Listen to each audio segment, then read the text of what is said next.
위성탐사식 위성탐사식 성경관통 세미나. 성경관통 세미나. 오늘은 이 첫 시간에는 신약성경 남아있는 부분을 다시 한번 관통하면서 첫 번째 관통을 하고, 다음 두 번째 시간에는 신구약성경, 그동안에 배웠던 신구약성경 전체에 대한 거, 그리고 신약성경에 대한 거 같이 합쳐서 한 시간 통해서 신구약성경 전체를 두 번째로 관통을 하는 시간을 가지도록 합니다. 여러분, 제가 인쇄해서 드린 유인물들 보십시오. 자, 신구약 성경 그 사이에 중간 시대가 있습니다. 말라기 선지자 이후 예수님이 태어나시기까지 약 430여년간의 세월이 흘렀는데, 이미 말씀드린 것처럼 하나님께서는 이스라엘 백성들에게 나는 너희가 도저히 이제 같이 함께 있지 못하겠다. 그러고서 그들을 떠나버리시면서 말라기 선지자를 통해서 경고하고 떠나셨습니다. 경고하고 떠나시되 두 가지 대책을 세워놓고 떠났다고 말씀드렸죠. 그 첫 번째 대책은 내가 이제 이방인에게 가서 영광을 받겠다. 그러고서 이방인에게로 향하겠다고 말씀하셨고, 또 나머지 한 가지의 대책은 말라기서 4장 맨 끝에 두 절 말씀처럼 내가 선지 엘리야를 너에게 다시 보내겠다. 그가 와서 이 땅을 돌이키게 할 것이다. 그러므로 너희는 그의 말을 들으라. 그렇지 않으면 내가 이 땅을 치겠다라고 말씀하셨습니다. 이러한데도 불구하고 그들은, 유대인들은, 이스라엘 사람들은 말라기 선지자를 통해서 하신 말씀조차도 듣지 않았음으로 인해서 결국 430년에 가까운 영적 암흑기를 지나는데, 그것이 신구약 중간 시대. 이 신구약 중간 시대에 필히 알아둬야 될 것이 있는데, 오늘 그 세 가지를 잠깐 보면 세 가지 배경입니다. 그 중에 한 가지가 정치적인 배경입니다. 자, 이 정치적인 배경은 어떠했나 우리 인생을 봅시다. 이 정치적인 배경, 특별히 이스라엘과 그 연접한 국가들, 팔레스타인 지방의 지역의 상황이 여러 가지 정치적인 상황이 있었는데, 그 중에 예수님 오시기까지 그 중에 잠깐 동안 유다의 마카비 일가가 일으킨 민중봉기를 통해서 주전 176년에서 63년까지 113년 동안 잠시 유대인 자치 독립국가를 이루었지만은 주전 63년에 로마의 폼페이스 장군에 의해서 다시 이스라엘은 로마의 압제하에 들어가게 되었습니다. 그리고 그 후 추후 500년까지 이스라엘은 로마의 압제하에서 고통할 수밖에 없었습니다.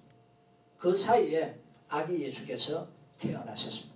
그 태어난 연도를 중심으로 해서 BC와 서기 AD를 나누죠.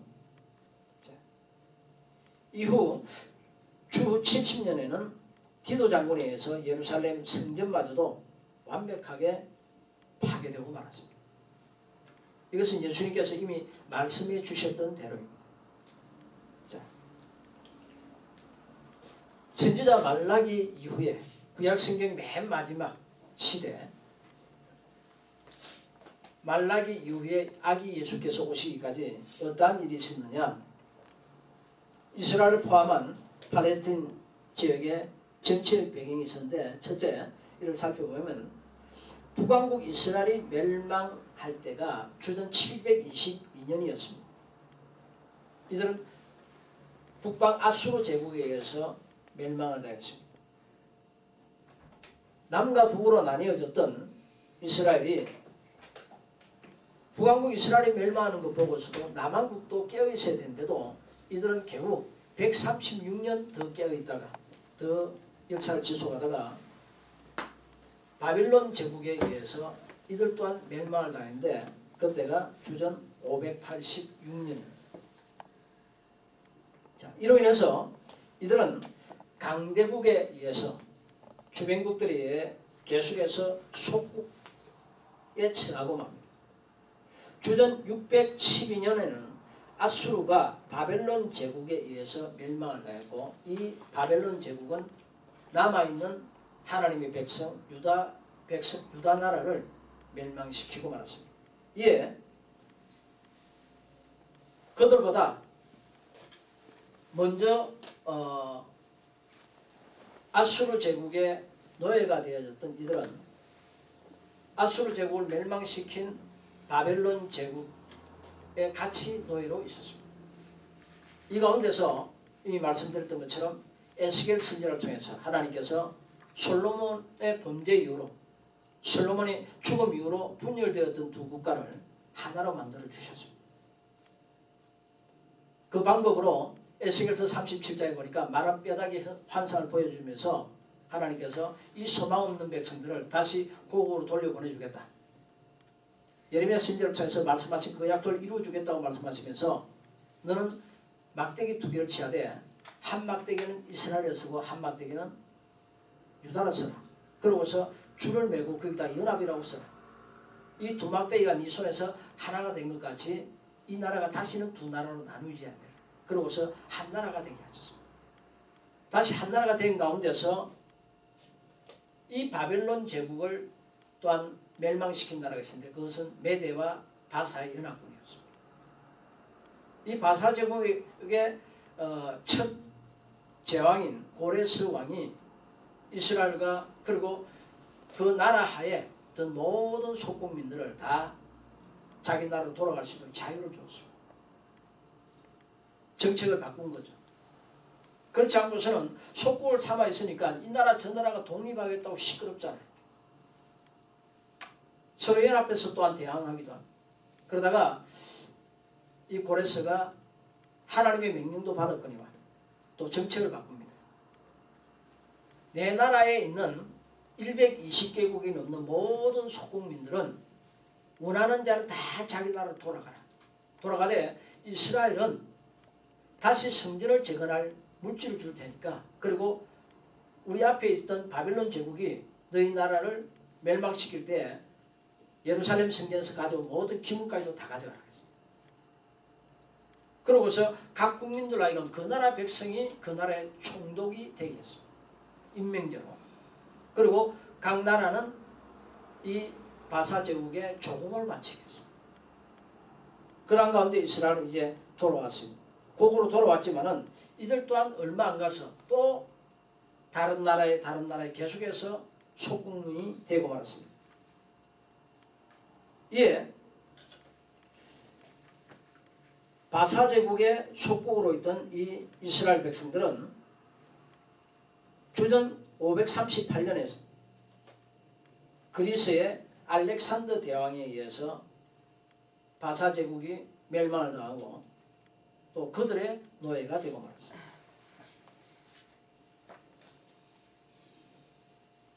주전 333년에 멸망을 당하고 말았죠.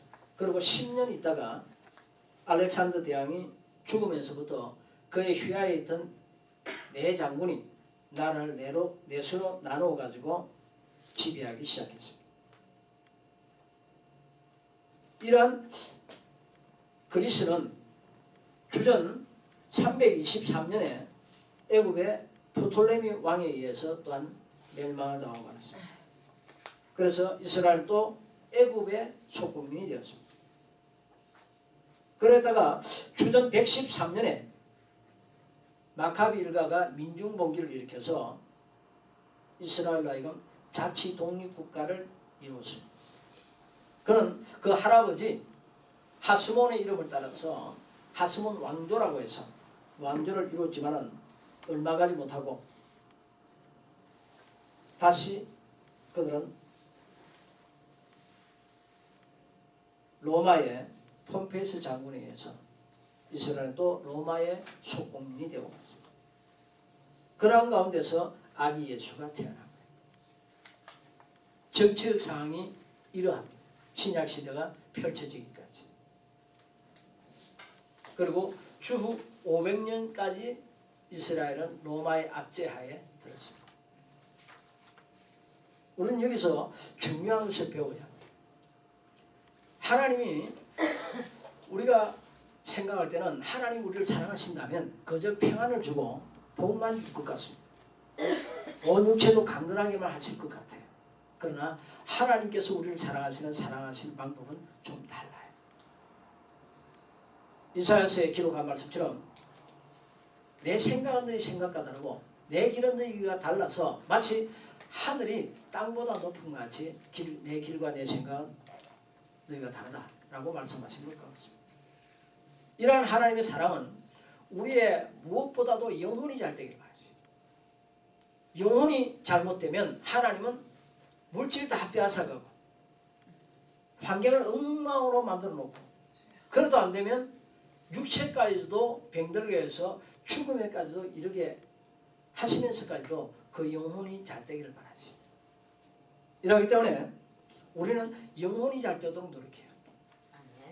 이스라엘 백성들 애굽의 노예에서 벗어나게 해주되 그들의 조상이 된 아브라함 때서부터 약속하셨던 적과 꿀이 흐르는 땅, 오매불망 사모하던 그 땅 수백 년 만에 들어가게 하셨지만은 그러나 그들은 이스라엘 땅에 들어가서 그 적과 꿀은 가나안 땅에 들어가서 불과 819년 만에 다 내쫓김을 당합니다. 다 멸망당합니다. 왜 그럴까요? 저 유대인들은 자신들이 하나님의 백성이다, 선민이다. 그러면서 지나친 선민의식을 오늘날도 가지고 있다 그럽니다. 제가 정확한 이게 제가 들었던 정보가 정확한지 어떠한지 몰라도 지금도 미국 내에 있는 유대인들 중에 어떤 아주 교만한 사람들은 지나친 선민의식을 가진 사람들은 미국인을 보고서도 또 개취급하는 어떠한 신학자에 들었는데 유대인들이 식사하는 식당에 다른 이방인이 들어오면 그대로 쏴주고 주인의 식단에 개가 올랐다는 거예요. 지나친 거죠. 잘 알지 못한 거죠. 오늘날 저 이스라엘의 5%만이 기독교인이잖아요. 95%의 사람들이 눈이 어두워져 있어요. 저러한 저들 지나친 선민의식을 갖고 있어도 영혼은 엉망이기 때문에 하나님께서 치시는 거죠. 그래서 2차 대전 때는 유대인들이 로마의 아이만에 의해서 독개스로 죽은 사람들만 600만 명이고 그리고 구소련의 공산주의 혁명, 볼셰비키 혁명이 일어날 때 기독교인이 3천만 명이 죽임을 당했습니다. 이러므로 우리는 성경을 바로 알고 성경을 통해 하나님께서 우리에게 무엇을 원하시는지를 바로 알고 행해요. 그 중에 한 가지는 하나님의 영광과 찬송을 위해서 인간은 지음받았다는 사실을 잊지 마요. 거기에서 위협이 되면 하나님은 기다리다 안 되면 언제든지 때리십니다. 목적 상실. 자, 신구약 중간 시대에 두 번째 배경이 있었는데 그것은 지리적인 배경입니다. 이때 로마는 전 세계 정복이라는 야욕을 갖고 있었고 매일 2만 명 이상이 365일 계속해서 동서남북으로 길을 닦고 나갔어요. 이에 당시에 로마는 세계로 향하는 길이라고 할 정도로 길이 잘 도로가 다 깨져 있었어요. 이로 말미암아 예수님의 제자들이 복음을 전하는 데 있어서 어떤 길은 2배, 어떤 길은 3배 이상도 빨리 복음이 전 세계로 확산될 수 있도록 하는데 이 닦아놓은 길들이 쓰임받게 되었습니다. 자, 마지막 세 번째 종교적인 배경이 있는데 예수님 태어나실 때 이스라엘은 5가지 분파가 있었습니다. 그 중에 첫 번째 분파는 바리새파인데 이 바리새파는 보수파로서 당시에 제일 정통파로 알려져 있었고 그 세력도 가장 컸습니다. 또한 구약의 율법과 장로들의 유전을 가장 엄격하게 지켰고 부활과 천사들의 실존을 다 믿었다고 사도행전 23장 6절로 8절에 보면 말하고 있습니다. 이에 바울 사도가 유대인들에 끌려서 법정 앞에 갔을 때 자기를 고소하는 사람들이 바리새파가 있고 또한 사두개파 두 파가 모여 있는 것을 보고서 형제들아 나는 이스라엘의 소망 곧 부활을 인해서 이 고난을 당한다고 했을 때 바리새파 사람들이 저 바울을 죽여서는 안 된다. 그러고서 바울을 보호하려 하고 사두개파 사람들은 부활도 천사도 믿지 않는 거로 바울을 죽이려고 했었죠. 자, 예수님 당시에 5가지 분파 중에 두 번째가 사두개파입니다. 이들은 로마의 지배자들과 정치적인 유대관계를 깊이 가지려고 힘썼습니다. 정치적인 성향을 종교적인 성향보다 더 강하게 띄었던 사람. 이들은 부활도 천사도 믿지 않았습니다. 그런가 하면 서기관들이 있었습니다. 이 서기관들은 율법을 가르치는 교사요, 성경 사본을 기록하고 또 성경 연구가 그들의 직업이었습니다. 제가 몇 달 전에 TV를 보니까 유대인들 사회에 대해서 나온다 보니까 지금도 유대인들 가운데서 이 서기관들이 가장 존경받는 사람.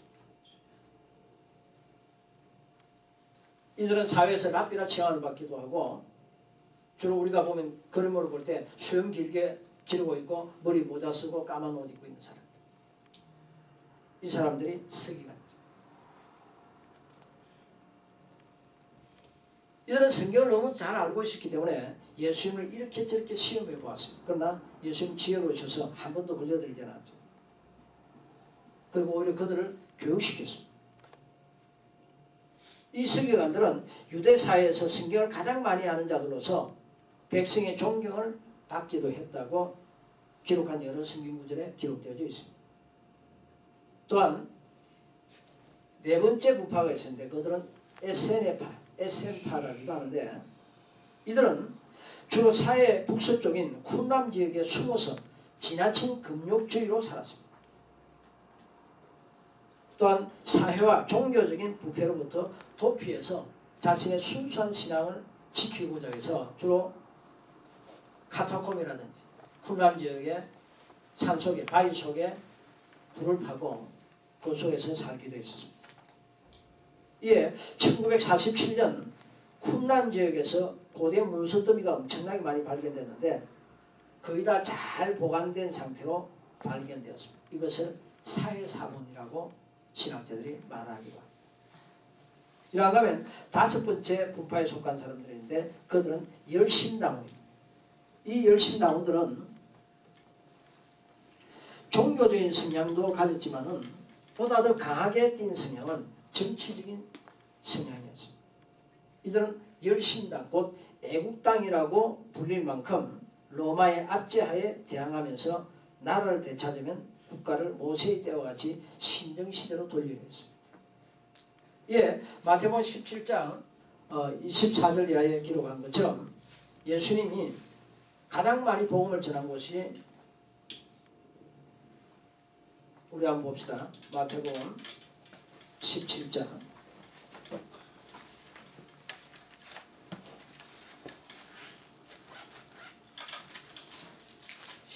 24절 이하 가버나움에 이르니 반세계를 받는 자들이 베드로에게 나와 가로되 너의 선생이 반세계를 내지 아니하느냐. 가로되 내신다고 집에 들어가니 예수께서 먼저 가라사대 시몬아 내 생각은 어떠하뇨? 그러고서 말씀하셨는데 이 가버나움이 예수님께서 가장 복음을 많이 전하신 곳이에요. 복음의 본부 삼고 있었던 그런 곳과 같습니다. 그런데 어느 한 날 갔다 왔더니 이 세금 받는 자들이 재리들이 와서 너의 선생은 반세계를 세금 내느냐 안 내느냐 묻습니다. 이 반세계는 뭐냐면 헤롯이 유대인들의 신앙까지 짓밟으려 했을 때 오히려 부작용이 더 크다는 것을 알았습니다. 이에 회유책을 쓰자. 당근책을 쓰자. 그러고서 그들을 위해서 46년간에 걸쳐서 성전을 지어줬는데 이 성전을 지어주고 나서 그 해마다 퇴락해가는 부분을 중수하기 위해서 보수하기 위해서 그 돈 세금이 반세겔입니다. 이 일일 노동자의 절반 정도니까 우리나라 예를 들어서 노동자 품삯이 하루에 10만 원으로 손치면 5만 원 정도에 해당하는 세금이에요. 이것을 예수님의 수제자 베드로 보고 너희 선생이 이것을 내느냐 안 내느냐 물은 것은 예수님의 정치적인 성향이 어떠함을 그 사상을 알고자 합니다. 왜냐하면 예수님의 제자 중에 하나인 셀로시 시몬 같은 경우 열심당, 애국당 이들은 이 세금을 안 냈습니다. 왜? 성전 수리비로 내면 다 쓰면 얼마든지 내죠. 왜 안 되는 거니? 이것을 가지고 로마의 야욕인 세계 정복을 위해서 뱅거를 갖추고 군사를 훈련시키고 또 다른 약한 나라들을 정복해야 한단 말이에요. 안 내는 거예요. 이러다 보니까 잠잠했던 이스라엘에 갑자기 부상한 한 청년, 그는 예수였습니다. 그가 한번 나타났다면 사람들이 발이 밟힐 만큼 따라다니고 구름대같이 몰리고 이에 이스라엘을 압제하고 있는 이 로마 사람들의 눈에는 당연히 제일 가는 요주의 인물이 예수였습니다. 그래서 이 예수님의 사상이 어떠한가를 떠보기 위해서 너의 선생은 이 반세를 내냐 안 내냐 물어본 거예요. 만약에 안 된다. 그러고서 반로마적인 사상을 갖고 있다면 일찍 제거해야 된다는 결론을 가지고 나왔던 거예요. 이 예수님께서 연복에서까지 돈 몇만 원 내주면 간단하죠. 그러나 예수님은 이래서는 안 되겠다. 저들에게도 복음을 전해야 되겠다 싶어서 수제자 베드로 보고 너는 지금 낚싯대를 준비해서 바다로 가라. 그리고 맨 먼저로 고기입을 가져다 주면 반짝반짝 빛이 나는 금한 입을 얻을 것이다. 그 한 세겔을 가지고 내 세금 반 세겔, 너 세금 반 세겔 해서 세금을 주라 그래. 성경은 그까지만 기록되어 있지만은 이때는 제자들이 무슨 말을 하든지 순종할 때 아마 가장 먼저로는 고기 입을 딱 열 때 이미 많은 사람들이 따라오되 예수님을 의심하는 자들, 가늠하다가 붙들린 여자도 세워놓고 예수님을 잡아주기로 했던 바리새인과 서기관들, 그리고 예수님께 은혜를 받고 따라가다 했던 수많은 사람들, 두 파가 따라갔을 거예요. 예수님 추종하는 사람들은 야 가서 은혜 받자, 또 한 번 기적을 보자 그러고 갔을 테고, 반대하는 사람들은 이번에야말로 예수 잡아주기죠. 어떻게 자기가 가버나움의 도시에 있으면서 바닷속에 들어있는 그 엄청난 어마어마한 물고기 가운데 한 세계를 입안에 넣고 고통하고 있는 물고기 한 마리를 영락없이 첫 번째로 낚고 올릴 수 있단 말이에요. 이건 사기다. 제자들이 아마 물속에 들어가 있든지 바위 속에 숨어 있다가 그러고서 짜고서 낚싯대 닦아 물속에 잠수해가지고 낚시 거기 고기 한 마리 그 속에 돈 한 생을 쑤셔놓고 그러고서 아가미 걸고 헤엄쳐 나올 것이다. 우리 그거 잡자. 이것은 예수의 인기를 상승시키려는 사기다. 그러고서 잡으러 갔을 거예요. 그러나 베드로는 바닷가에 가서 저라도 그랬을 거예요. 바위도 없고 배도 없고 저기 강릉에 가면 북한에서 타고 온 잠수정 끊는데 잠수정도 없고 할 때니까 아무것도 없는 망망대에 한 10분 20분 가만히 있다가 그때서 낚시를 했을 거예요. 먼저로 거기 입을 가져다 열 때 야 의심하는 사람도 그리고 믿는 사람도 같이 봐라. 그러고서 보는 데서 입을 열어주니까 반짝반짝 그 빛이 난 그 한 잎이 나왔어요. 그 한 세겔짜리.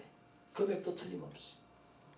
바닷속에 수천 억만 마리의 물고기들이 동서남북 제감 들어간다 할지라도 예수는 물속에 물고기 한 마리 길까지 다 감찰하시고 주관하시고 오늘날 사람의 발걸음 하나님께서 인도하신다. 우리 머리털 하나까지 다 세신받으신다. 아무 염려할 것 없이 하나님만 기쁘시게 하고 하나님 뜻 안에만 거하면 요한복음 15장 7절에 기록한 말씀처럼 포도나무 비유처럼 내 안에 거하라. 내 말이 너희 안에 거하고 너희가 내 안에 거하면 무엇이든지 원하는 대로 구하라. 그러면 다 주신다고 하십니다. 할렐루야. 그러므로 우리는 영적인 것을 추구하고 살아가야 합니다. 자, 이것이 이 다섯 부류의 예수님 태어나실 때 종교적인 배경입니다.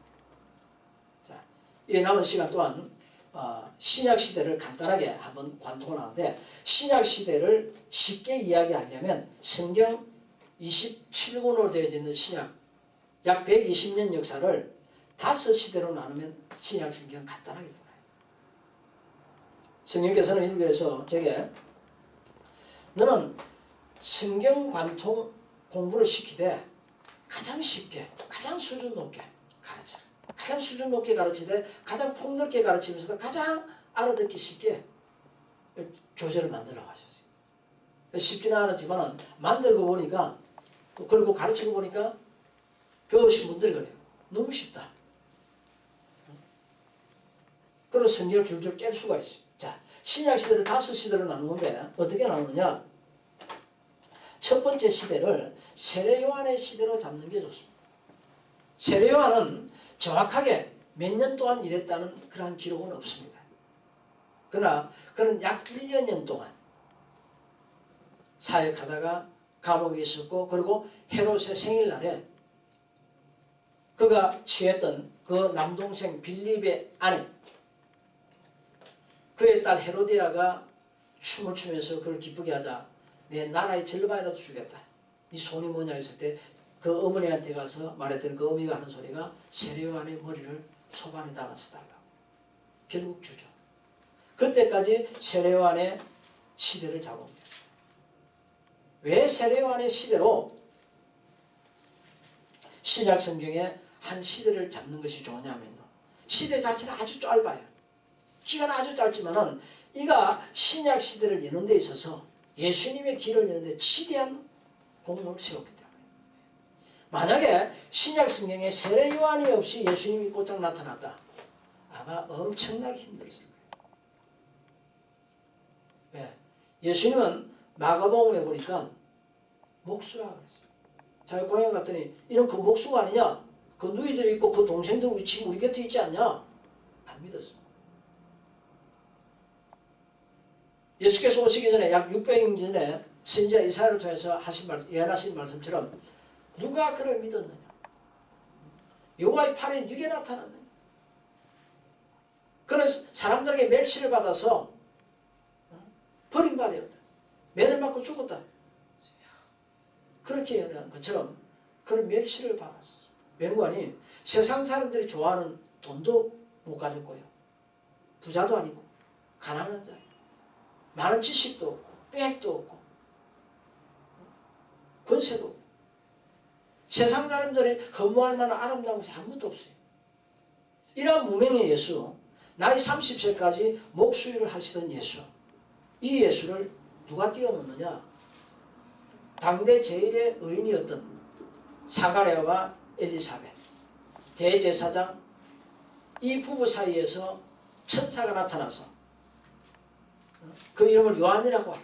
그러고서 그의 나이 늙을 때에 주셨던 세례 요한. 이 세례 요한이 대제사장이지 곧 엄청난 부잣집에 태어났으면서도 어릴 때부터 빈들에 나가서 석청을 먹고 메뚜기만 먹고 그러고서 약대토록 한 벌짜리 옷 한 벌 입고서 살아가면서 청렴결백하게 살아가는 이가 당대 제일로 존경받는 자이고 사모함을 받는 자였습니다. 흠과 점이 없었습니다. 율법으로도 어떤 무엇을 찾아볼 수 없습니다. 이에 그가 회개의 세례를 전하자 전국에서 사람들이 몰려오되 나중에는 그들의 종교적인 제일의 자부심을 갖고 있는 바리새인들도 왔었어요. 이에 세례 요한이 뭐라고 그랬습니까? 이 독사의 자식들, 누가 너희들의 이 임박한 환난을 피하라더냐, 진노를 피하라더냐 책망했습니다. 그러면서도 세례 요한이 꼼짝 못하는 거예요. 이 세례 요한이 헤롯 왕이 자신의 남동생 빌립의 아내를 취한 것을 보고서 비판하고 정죄했을 때 그를 잡긴 했어도 죽이지 못했습니다. 왜? 백성들이 존경하니까.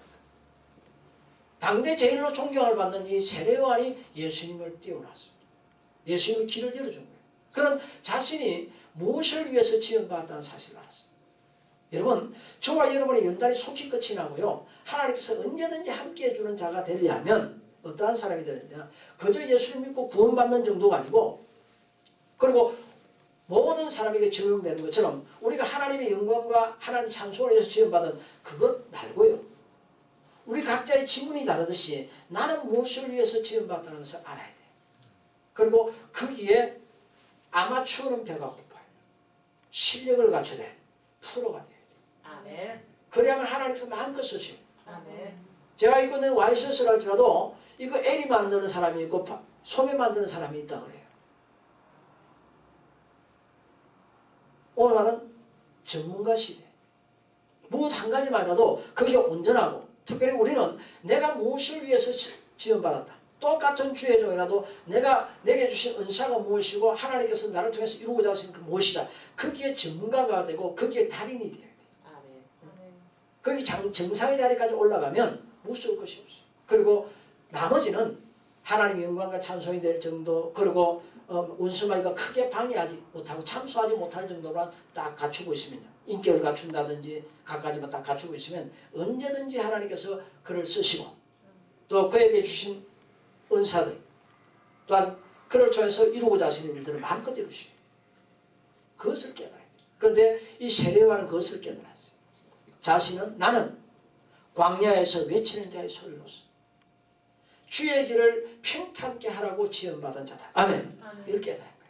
그래서 이가 예수님 나타나시기 직전서부터 예수님께서 나타나시기만 하면 수많은 사람들이 구름대같이 따라갈 수 있도록 길을 만들어 주세요. 자, 얼마나 어떻게 만드는가 봅시다. 세례요한이 예수님에 대한 증거입니다. 자, 우리 연두색 글씨 있죠. 당대 제1의 의인 대제사장 사가랴의 아들로 태어난 세례요한. 누가복음 1장에 보니까 천사가 나타나서 여기까지 해주죠.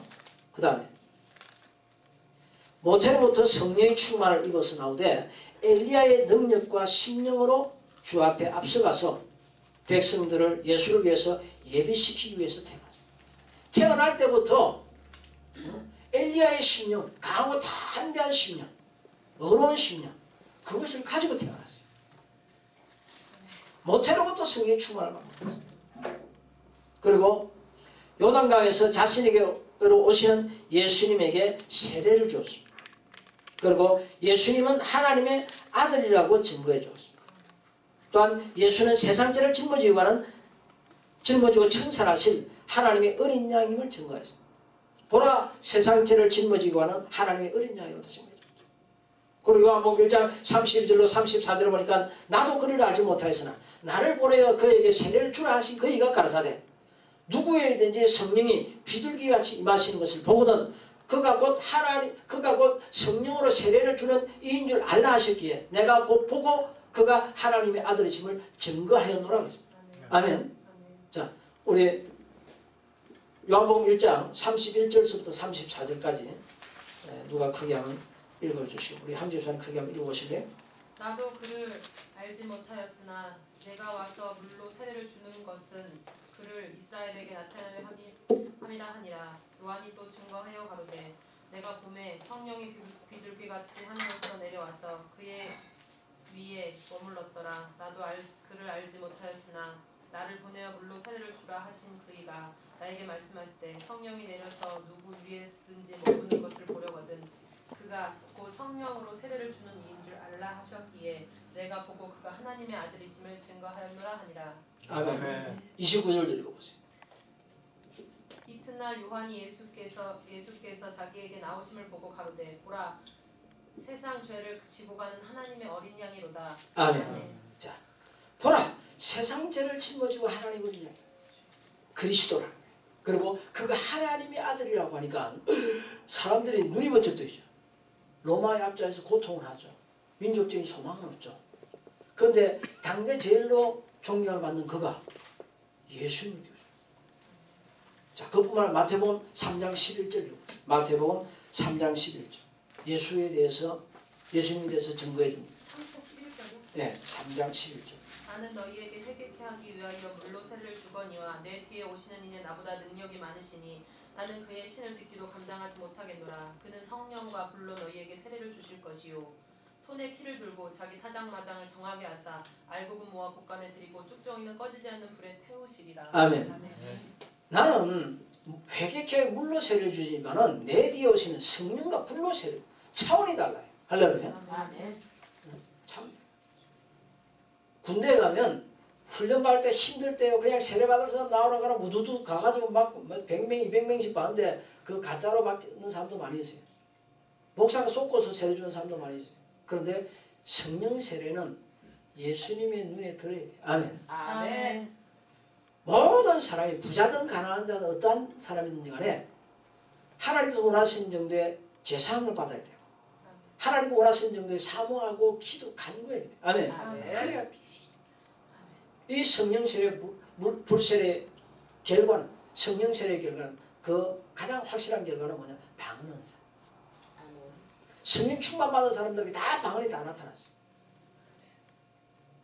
우리 성령 세례에 대해서 잠깐 한번 살펴보고 넘어갑시다. 자, 마태복음 3장 11절에 보면 분명히 예수님이 성령 세례 불세례 예수님이 주신다 했죠, 그죠? 아멘. 자, 사도행전 2장 1절로 4절 한번 읽어보세요. 사도행전 2장 1절로 4절. 오순절 날이 이미 이름에 저희가 다 같이 한 곳에 모였더니 후련히 하늘부터 급하고 강한 바람이 같은 소리가 있어 저희가 앉은 온 집에 가득하며 불의 혀같이 갈라지는 것이 저희에게 보여 각 사람 위에 임하여 있더니 저희가 다 성령의 충만함을 받고 성령이 말하게 하심을 따라 다른 방언으로 말하기를 시작하니라. 아멘. 네. 저희가 다 성령 충만을 받고, 그죠? 다른 방언으로 말하기 시작하는. 아멘. 성령 충만의 결과. 이 성령으로 물 속에 원래 담그잖아요. 요단강에 담갔다 빼면 물세례고, 불성령의 성령 속에 담갔다 빼면 성령세례. 성령의 마음이 가득해. 하나님 마음. 물컵 속에 파란 잉크가 든 물컵 속에 흰 손수을 넣었다 빼면 파란 물이 젖어나오겠죠. 마르기까지. 그런 것처럼 성령은 하나님이신데 그 성령 하나님 속에 우리를 집어넣었다 빼면 성령 세례 받아요. 아멘. 자, 그 다음에 사도행전 10장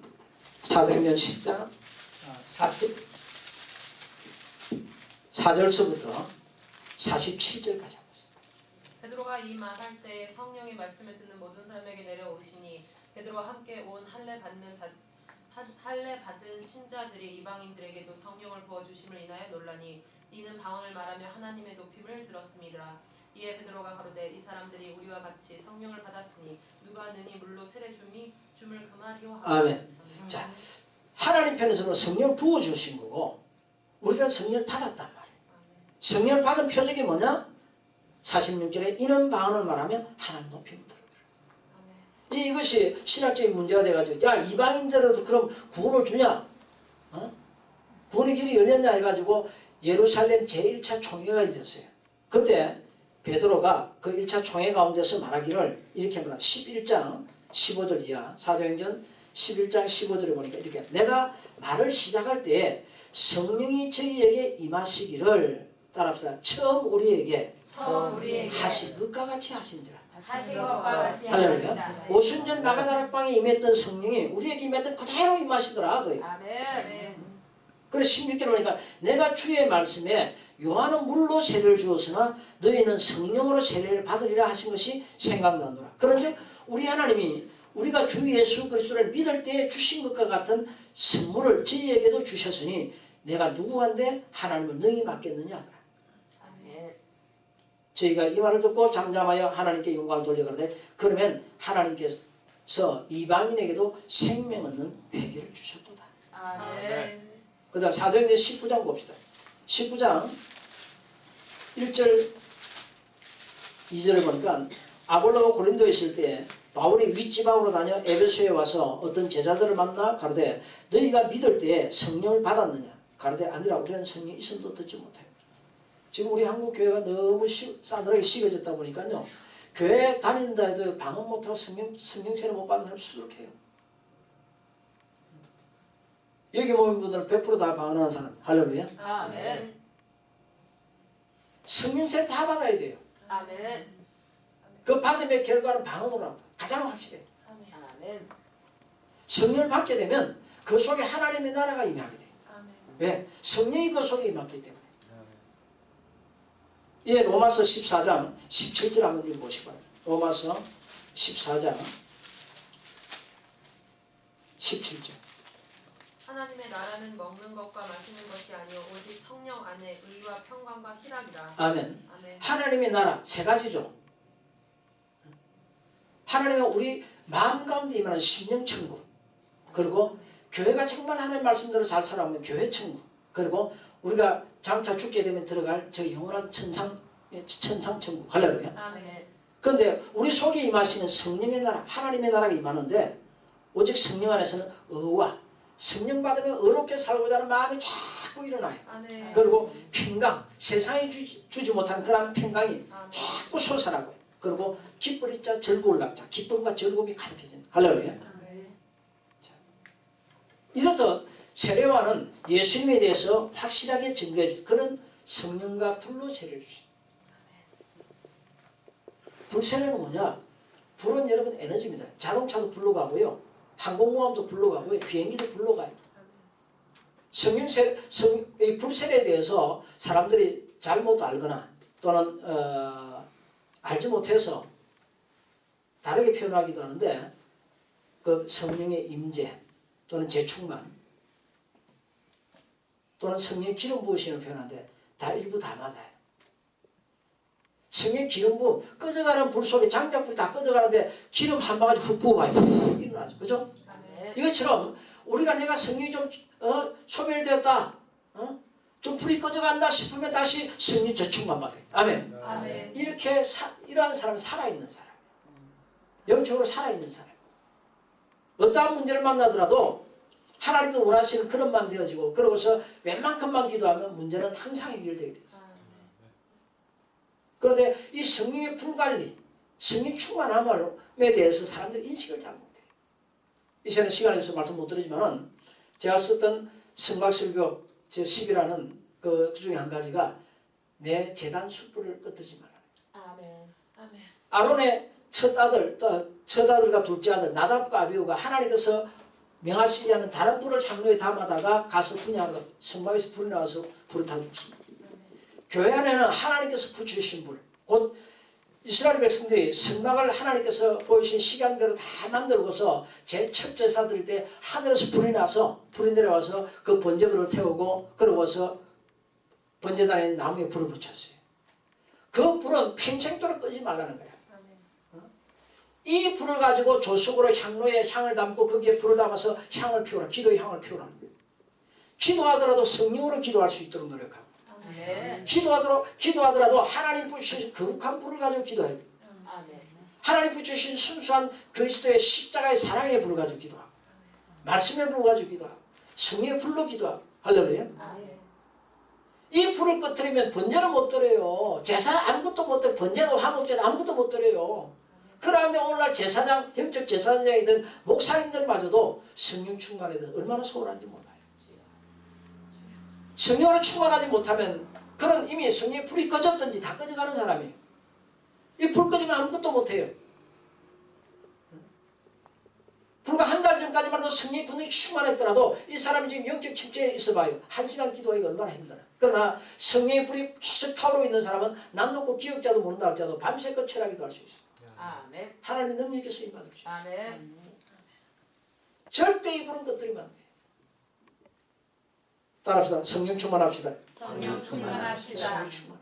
할렐루야. 아멘. 자, 그 다음에 세례와는 예수님에 대해서 증거하되 여섯 번째 우리가 자신은 물로 세례를 주시면 예수님은 불과 성령으로 세례를 주실 걸 말하고 난 뒤에 일곱 번째 보니까 온 백성에게 칭송받고 있는 자신은 쇠하여지고 예수님은 흥하여져야 할 뿐이라고 고백했습니다. 요한복음 3장 26절로 30절 우리 한번 찾아서 누가 읽어보시기 바랍니다. 요한복음 3장 26절로 30절. 저희가 요한에게 와서 가로되 라비여 선생님과 함께 요단강 저편에 있던 자 곧 선생이 증거하시던 자가 세례를 주매 사람이 다 그에게로 가더이다. 요한이 대답하여 가로되 만일 하늘에서 주신 바가 아니면 사람이 아무것도 받을 수 없느니라. 나의 말한 바 나는 그리스도가 아니요 그의 앞에 보내심을 받은 자라고 한 것을 증거할 자는 너희니라. 신부를 취하는 자는 신랑이나 서서 신랑의 음성을 듣는 친구가 크게 기뻐하나니 나는 이러한 기쁨을 충만하였노라. 그는 흥하여야 하겠고 나는 쇠하여 하리라 하니라. 아멘. 네. 자, 세례는 참 대단한 사람이에요. 자신이 지금 이스라엘 최고 인기를 끌고 있는데 예수님이 나타나자 예수님에게로 다 보내요. 얼마나 예수님에 대해서 확실하게 증거를 해줬다면 요한에게로 세례받들어 오던 사람들이 이제 한 명도 안 하고 전부 다 예수님께로 다 가버려요. 속된 말로 자기 장사 망하는 거 아니에요? 그런데도 그는 자신의 정체성을 알았어요. 나는 주의 길을 곱게 하라고 그의 길을 평탄케 하라고 보냄을 받은 자들. 서서 신랑을 취하는 자의 기쁨이 있으나 신부를 취하는 자는 신랑이나 그러나 나는 신랑의 음성을 듣고서도 기뻐하는 기쁨이 내게 충만했다. 그는 흥하여야 되고 나는 쇠하여야 하리라. 자신을 비웠습니다. 오늘 목회자들끼리 시기 질투가 하지 말아요. 다 이 사람도 하나님 일하는 사람, 저 사람도 하나님 일하는 사람. 나하고 안 맞다고 해서 이단이라고 말하지 말아야 돼. 그가 성경대로만 한다면 내가 혹 이해하지 못할 은사가 있다 해도 다 이해해드려야 돼. 세례요한처럼 우리들 자신을 비울 수 있도록 노력해야 합니다. 또한 세례요한은 말하기를 자신의 정체성에 대해서 이야기돼 8번째 보니까 자신은 선지자 이사야의 말과 같이 주 예수의 길을 곱게 하라고 광야에서 외치는 자의 소리라고 말했습니다. 그리고 9번째 보니까 자신은 그리스도가 아니라 내 뒤에 오시는 이라고 하였습니다. 자, 우리 요한복음 1장 너무 많은데 19절로 27절 그리고 누가복음 3장 15절로 16절 보니까 사람들이 말하기를 야 네가 그리스도냐? 네가 기름 부음 받은 자냐? 네가 메시아냐? 물었습니다. 이 그리스도에 대한 용어를 잘 기억해야 하는데 이 그리스도라는 말은 예수님에 대해서 붙여진 말인데 그리스도라는 말은 기름 부음 받은 자인데 이를 헬라어로 말하면 그리스도요. 히브리어로 말하면 메시아입니다. 아시겠죠? 한마디로 말해서 구세주냐 그 말이 아시겠죠? 그러니까 나는 아니다. 내 뒤에 오시니까. 그리고 예수님을 증거해 주었습니다. 4,000년 동안 메시아 오기를 기다렸던 이스라엘 백성들은 아주 대충격적인 그러나 성경이 기록한 대로 우리의 지난 것을 누가 믿었느냐 말한 것처럼 다수는 믿지 않은 거예요. 그것뿐만 아니라 세례요한은 10번째 보니까 예수님은 하나님께서 말라기 신자를 통해 오리라고 말씀하신 이 엘리야가 이 세례요한이라고 증거했습니다. 마태복음 11장 찾아보세요. 11장 7절로 14절 그리고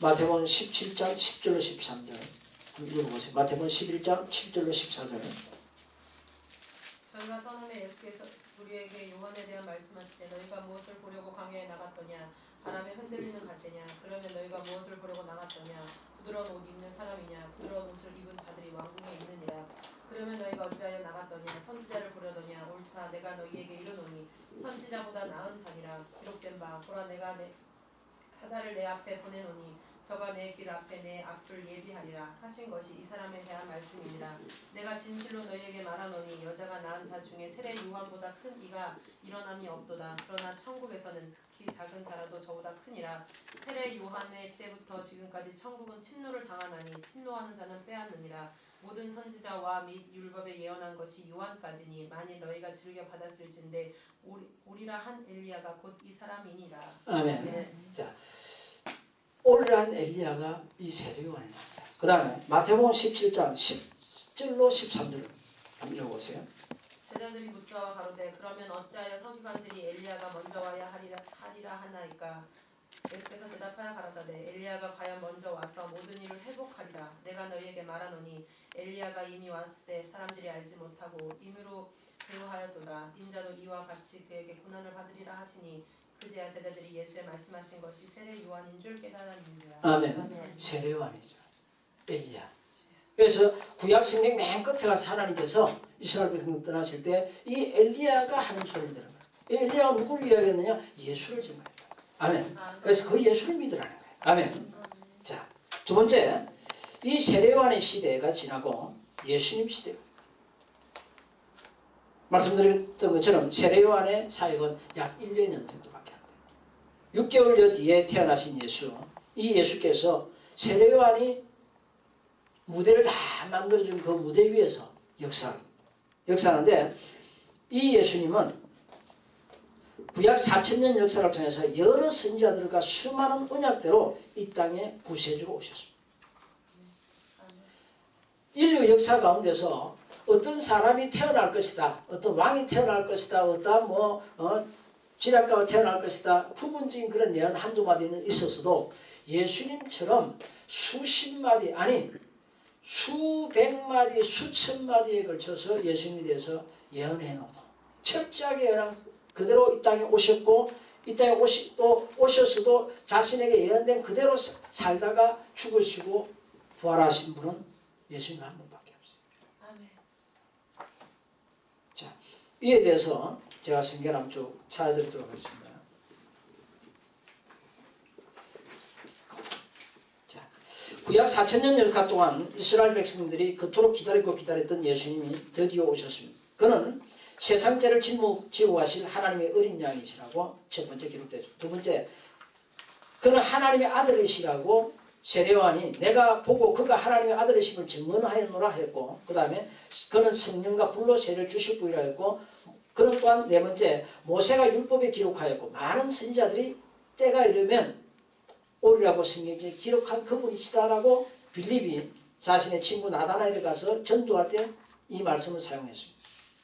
요한복음 1장 45절에 보니까 빌립이 나다나엘을 찾아 이르되 모세가 율법에 기록하였고 여러 선지자가 기록한 그 일을 우리가 만났으니 요셉의 아들 나사렛 예수다. 정확하게 전도하죠.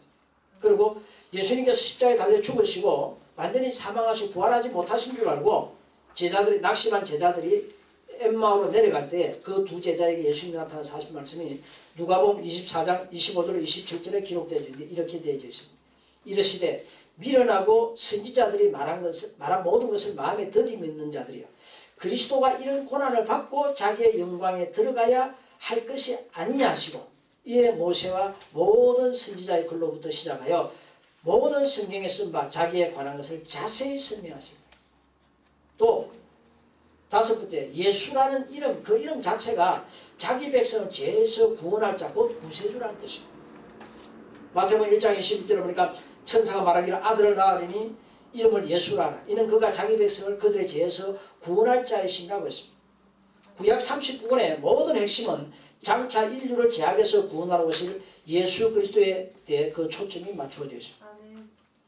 우리가 이에 대해 아직도 자세히 깨닫지를 못하고 있을지라도 요한복음 5장 39절의 말씀이 이를 잘 증거해주고 있는데 요한복음 5장 39절에 예수님 말씀하시기를 너희가 성경을 읽다가 성경에서 영생을 얻는 줄 생각하고 성경을 읽거니와 이 성경이 곧 내게 대하여 증언하는 것이다. 아멘. 예수를 나타내 구약 성경도 마찬가지. 이러하기 때문에 예수님을 철저히 알아요. 아담하가 범죄하자마자 여자의 후손으로 오신 예수에 대해서 창세기 3장 15절을 말하고 있고요. 출애굽기의 어린 양, 유월절 양은 예수님, 민수기의 장대에 높이 달린 노뱀 예수님. 예수님 말씀은 요한복음 3장 14절 이하에 모세가 광야에서 뱀을 든 것 같이 인자도 나무에 높이 달리죠. 아멘. 그것을 보는 자마다 구원받잖아요. 자, 그 다음에 신약성경에 성령 강림과 12제자 시대로 들어갑니다. 예수님 부활 승천하시고요. 그리고 마가다락방에서 모여서 열흘 동안 전심으로 기도하던 제자들의 성령의 충만을 받고 이들 나가서 복음을 전합니다. 그 뒤를 이어서 우리가 잘 아는 바울 사도 다메섹 도상에서 배난을 받죠. 예수님을 만나고 그를 통해서 선교 시대가 열립니다. 다메섹 도상에서 바울이 해시한 이후로 그는 곧장 아라비아 광야로 들어가서 3년 동안 있었다고 갈라디아서 1장 17절 사도행전 9장 23절은 기록하고 있습니다. 하나님과 깊은 교제를 나눴습니다. 그 다음에 두 번째, 이는 예루살렘에 돌아올 때 그가 우리를 핍박하던 자가 아니냐, 제자들도 만나기를 두려워하자 바나바가 그를 데리고 가서 제자들에게 소개해 줬습니다. 이런 말미암아서 제1차 선교여행이 안디옥 교회로 선교사로 파송받으면서부터 시작해서 AD 47년에서 49년까지 이루어졌고, 그 다음에 제2차 선교여행이 AD 50년에서 52년까지 예루살렘에서 안디옥으로, 안디옥에서 갈라디아로 쭉 다녀왔습니다. 그리고 제3차 선교여행이 AD 53년에서 58년까지, 그리고 마지막에 사도행전의 맨 마지막 바울 사도에 대한 행적에 대해서 기록한 것은 로마의 감옥에 투옥된 것으로 기록되어 있는데 이때 석방을 받았어요. 석방을 받고 나서 다시 제4차 선교여행을 떠났다가 거기서 로마의 맘머티 동굴에서 순교를 당했죠. 여기 보세요. 맘머티 동굴 그 감옥에서 가는데 돌기둥에 이 목을 놓고서 여기 도끼를 내리친 거죠. 그 다음에 바울도 순교했는데 바울과 베드로 가장 유명한 이 두 사도가 순교를 당할 때 이때에는 가장 많은 사도들이 순교를 당했습니다. 순교를 당하되 이게 순교 시대가 이르는데 제일 처음으로 순교한 사람이 사도행전에 기록되어 있는 스데반 집사 주 34년경으로 추정되어져. 그 다음에 야고보 사도 주 44년에, 그 다음에 바울 사도가 67년에, 그리고 맨 끝에 베드로 사도가 68년에. 딱 한 명 남아있던 사도 요한은 기름 가마 속에 집어넣어도 안 되고, 죽으라고 바다 속에 집어넣어도 상어가 안 물고, 그러다 보니까 하는 수 없이 밤모습에 유배를 시켜놨죠. 거기서 환상을 보면서 계시를 받으면서 쓴 것이 요한계시록입니다. 자, 맨 마지막 시대에 이 순교와 종말 시대에 대해서 성경은 말하고 있죠. 그리고 종말 시대 이후에 이 성경이 신약 성경 맨 끝에 기록되어진 요한계시록 이후에 오늘날 이스라엘과 기독교의 역사 몇 가지 간단히 살펴보면 주 64년에 로마 황제의 기독교 대박해가 있었습니다. 그리고 주 70년에 디도 장군이 남아있던 헤롯 성전마저도 완전히 무너뜨려 버렸는데, 이때에 헤롯 성전을 무너뜨리던 유대인들이 엄청나게 죽었습니다. 왜 죽었는가요? 이들이 로마의 속국민으로 있으면서도 성전을 건축 한다고 하니까 저 중동 지역에 특별히 로마의 사람들의 건축 양식을 알죠. 돌기둥을 해놓고 그리고 끊어놓고 홈을 잠깐 파고 그리고 또 돌기둥을 세워놓고 올리죠. 그 홈 사이에다가 금이나 은이나 보석을 하나님께 바친다고 하십니다. 디도가 와가지고 성전을 예수님 예언하신 대로 돌 위에 돌 하나도 남지 않게 무너뜨렸는데 문 뚫으니까 금 보석이 나오는 거야. 근데 이 유대인들이 그냥 숨긴다고 숨길 데가 없으니 나중에 들키가 아예 삼키는 거야. 그러다 보니까 딱 가둬놓고 한 열흘 한 보름 한 달까지도 많이 시키면 작업시키고, 그러고서는 나머지 전부 다 죽여서 배를 가려고 창자까지 다 갈라가지고 다 빼갔어. 그리고 또 유태인들 또 데려와서 또 노역시키고 또 그렇게 비참한 역사잖아요. 그러므로 우리가 하나님 기뻐 뜻을 바로 알아야 돼요. 자, 그 다음에 주후 68년에 베드로가 순교를 당했고, 그 다음에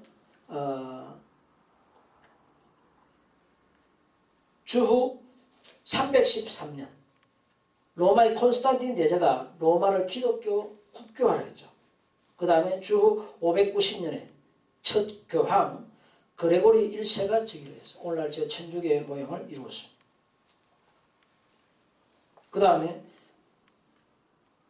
1517년입니다. 5번 주 1517년에 마틴 루터의 종교개혁이 일어났죠. 지금 여기에 대해서는 시간이 없습니다. 그 다음에 1948년 5월 14일 날 이스라엘이 독립을 했습니다. 영국군의 군함을 타고서 약 90만 명이 들어가서 그동안 예레미야 선지자를 통해서 하나님께서 사라고 하신 대로 예레미야 32장 37절로 44절에 기록한 말씀대로 저 팔레스타인 지역의 땅을 자꾸 산 거예요. 야금야금 사고서 이스라엘 독립 만세하고 외쳤습니다. 그 다음 날 이스라엘 독립 다음 날인 1948년 5월 15일에 5개국이 달려들어서 이스라엘과 싸우는데 이집트, 시리아, 요르단, 이라크, 레바논 이 5개국이 이제 막 어제 독립 선언을 한 이스라엘, 마치 양 한 마리가 이제 새끼 양을 막 낳았는데 막 낳고 있는 새끼 양을 잡아먹겠다고 5개국 사자 5마리가 달려들어서 싸우는 것처럼 달려들었지만은 하나님의 뜻이 있었기 때문에 이들은 대피하고 돌아갔습니다. 불과 19,000명의 이스라엘 군사로서 대승을 하게 됩니다. 그리고 그 뒤에 이어서 1967년 6.1 전쟁, 시리아와 요르단이 우리 두 개국만 가도 이스라엘은 아예 지면에서 이름까지 제해버리겠다 그러고서 갔지만은 6일 만에 대피하고 도망가되 그들이 탱크 하나도 못 가지고 들어가고요. 총 하나도 못 가지고 갔대. 왜? 천사들이 나타나서 이스라엘에 가서 쏘지 마라. 쏘면 천사가 도로 되돌려서 포로를 쏘면 포로를 되돌려. 그러니까 저 이스라엘이 지금 500만 명밖에 안 돼요. 경상남북도 정도의 땅밖에 안 돼요. 그래도 그 주위에 있는 전부 다 이슬람교잖아요. 8억의 중동 지역에 이스라엘이 벌벌 떠는 거예요. 네. 전쟁이 났다 하면요. 중동에 있는 이슬람권에 있는 돈 있는 사람들, 부자들은 전부 다 전 세계로 다리 한 날 살려서 도망가고요. 비행기가 부족해요. 그리고 전쟁이 났다 하면 전 세계에 흩어져 있는 유태인들은 전부 다 예루살렘 다 들어가요. 전쟁 그전에는 큰 소리 치고 막상 전쟁 났다 하면 저들은 다 도망갑니다. 왜? 성경에 말세에 저들이 지게 되지. 이스라엘 다시 회복합니다. 예수님 말씀하신 것처럼 무화과 나무의 가지가 무성해지거든. 그 잎사귀 무성해지면 말세가 안 줄 알라고 그러잖아요. 이스라엘이 강성해요. 저는 이스라엘에 비해부터 우리 대한민국 소망이 있다 생각해요. 남북한 다 합쳐도 조금만 해요. 인공위성 타고서 올라가도 우리나라 제1의 첫 우주인 이름이 뭐였죠? 이제 뭐였어요? 그 아가씨가 세상에 러시아를 그 인공위성이 하루에 10몇 바퀴를 도는데 러시아를 돌 때는 20분 동안 러시아에 대해서 이야기한대요. 그런데 중국을 돌 때는 10분을 이야기한대요. 그런데 우리나라는 코리아 그러면 넘어가 버린대. 그렇게 짧대 우리나라가. 영토도 없대. 코리아 그래서 우리나라 봐야지 사람 뭐 천문열범이 임신하 버리고 없대. 그러나 우리나라 이 남한은요. 이스라엘에 비하면 몇 배 커요. 백성도 많아요. 하나님이 약자를 통해서 영광을 나타내 영광이지 강대국 통해서 감성케 영광이 되겠어요. 우리나라 소망이 있습니다. 할렐루야. 자, 5분 쉬었다가 다시 강의하도록 하겠습니다.